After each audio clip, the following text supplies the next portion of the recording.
Assalamualaikum warahmatullahi wabarakatuh. Kami dari kelompok 14 ingin membawakan materi yang berjudul bumbung gelombang dan radiasi.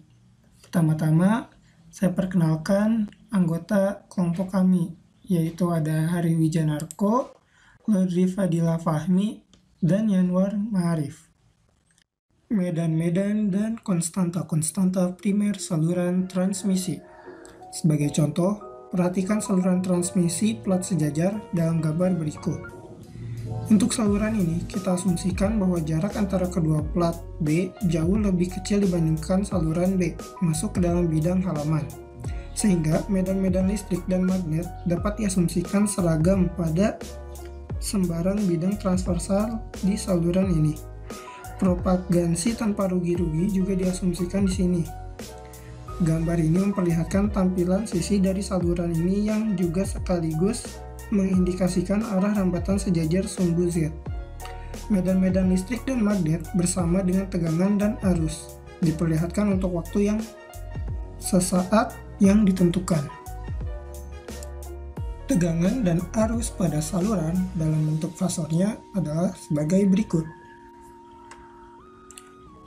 Di mana Z0 sama dengan akar L per C, medan listrik pada sebuah bidang transversal di suatu lokasi Z di dalam saluran transmisi sama dengan medan listrik dari sebuah kapasitor plat sejajar. Sebagai berikut. Medan magnet pada bidang transversal tersebut sama dengan kerapatan arus permukaan yang diasumsikan seragam pada salah satu dari kedua plat. Sebagai berikut. Medan listrik dan medan magnet di atas memiliki bentuk yang identik dengan sebuah gelombang bidang seragam. Karena keduanya seragam, ortogonal atau saling tegak lurus dan berada di bidang transversal, medan ini disebut juga medan elektromagnetik transversal atau TEM transverse electromagnetic. Sederhananya dikenal medan saluran transmisi. Aliran di sepanjang saluran transmisi dapat ditentukan dengan menggunakan vektor pointing yang telah dirata-ratakan terhadap waktu dan diintegrasikan untuk seluruh ruas penampang melintang saluran transmisi menggunakan 2A dan 2B. Kita dapat menuliskan sebagai berikut. Daya yang berpindah melalui saluran adalah salah satu besaran praktis terpenting yang hendak kita pelajari di sini. Persamaan 3 memperlihatkan bahwa besaran ini dapat diperoleh secara konsisten dari medan-medan saluran maupun dari tegangan dan arus pada saluran. Kita mengasumsikan bahwa saluran yang dimaksud memiliki bahan dielektrikum dengan permitivitas, konduktivitas, dan permeabilitas biasanya sama dengan μ0 di antara kedua plat konduktornya. Kita mengasumsikan bahwa saluran yang dimaksud memiliki bahan dielektrikum dengan permitivitas, konduktivitas, dan permeabilitas, biasanya sama dengan μ0, di antara kedua plat konduktornya. Pertama-tama, kapasitas dan konduktansi persatuan panjang untuk saluran ini sama dengan yang kita dapat untuk sebuah kapasitor plat sejajar, di bawah asumsi medan-medan statis. Kita peroleh sebagai berikut. Nilai permitivitas yang digunakan harus sesuai dengan kisaran frekuensi kerja dari saluran yang bersangkutan. Konduktansi persatuan panjang dengan mudah dapat diturunkan dari persamaan kapasitas di atas, menggunakan hubungan sederhana antara kapasitas dan resistansi sebagai berikut. Penurunan dua parameter berikutnya, L dan R, mewajibkan asumsi adanya pengaruh efek kulit yang cukup besar, sehingga delta kurang dari T. Akibatnya, induktansi yang terkait dengan saluran ini hampir seluruhnya bersifat eksternal terhadap kedua plat konduktor.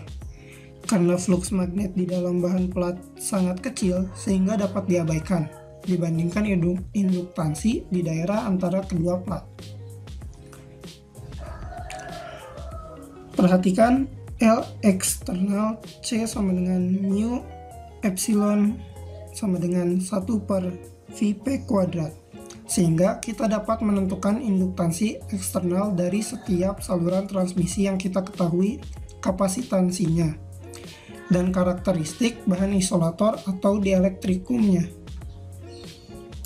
Parameter terakhir yang kita butuhkan adalah tahanan R per satuan panjang. Untuk frekuensi kerja yang sangat tinggi dan kedalaman kulit delta yang sangat kecil, persamaan untuk R dapat diturunkan dengan mengasumsikan distribusi arus total yang seragam di seluruh daerah kedalaman kulit delta. Tahanan listrik pada kedua plat persatuan panjang di bawah pengaruh efek kulit adalah sebagai berikut. Akhirnya, persamaan matematika untuk impedansi karakteristik saluran biasanya disertakan pula bersama dengan keempat parameter di atas. Persamaan ini adalah koaksial frekuensi tinggi. Kita akan membahas saluran transmisi kabel koaksial dengan bahan dielektrikum yang memiliki jari-jari dalam sebesar A dan jari-jari luar sebesar B. Kapasitas persatuan panjang diperoleh sebagai persamaan 29 pada subbab 6, 4 adalah sebagai berikut. Menggunakan persamaan 450 dari bab 6, sekali lagi konduktansi dapat diperoleh sebagai berikut. Di mana sigma adalah konduktivitas bahan dielektrikum yang mengisi ruang di antara kedua silinder konduktor untuk frekuensi kerja yang digunakan. Induktansi persatuan panjang untuk kabel koaksial telah kita turunkan sebagai berikut. Induktansi ini adalah induktansi eksternal terhadap kedua konduktor, karena ketebalan kulit yang sangat tipis menyebabkan praktis ketiadaan flux magnet di dalam kedua konduktor.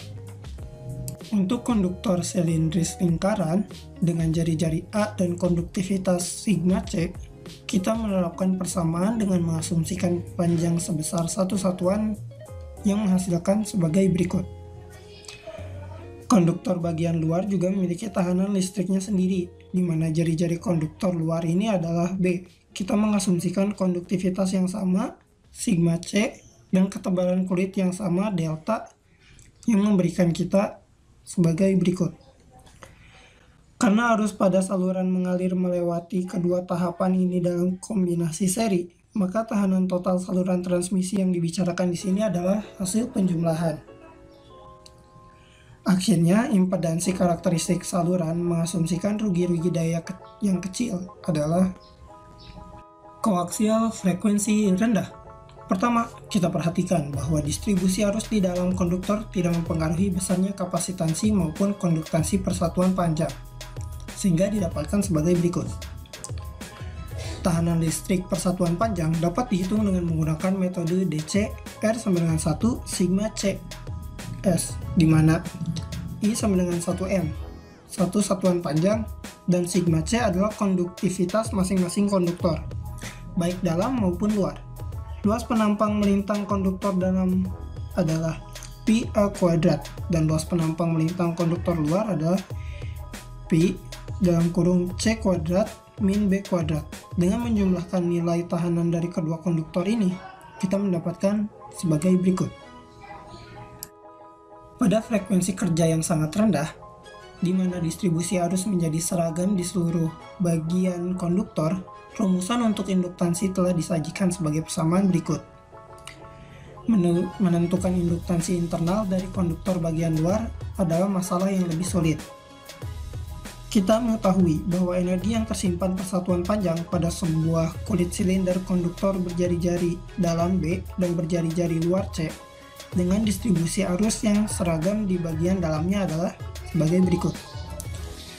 Sehingga induktansi internal dari konduktor luar pada frekuensi kerja yang sangat rendah adalah sebagai berikut.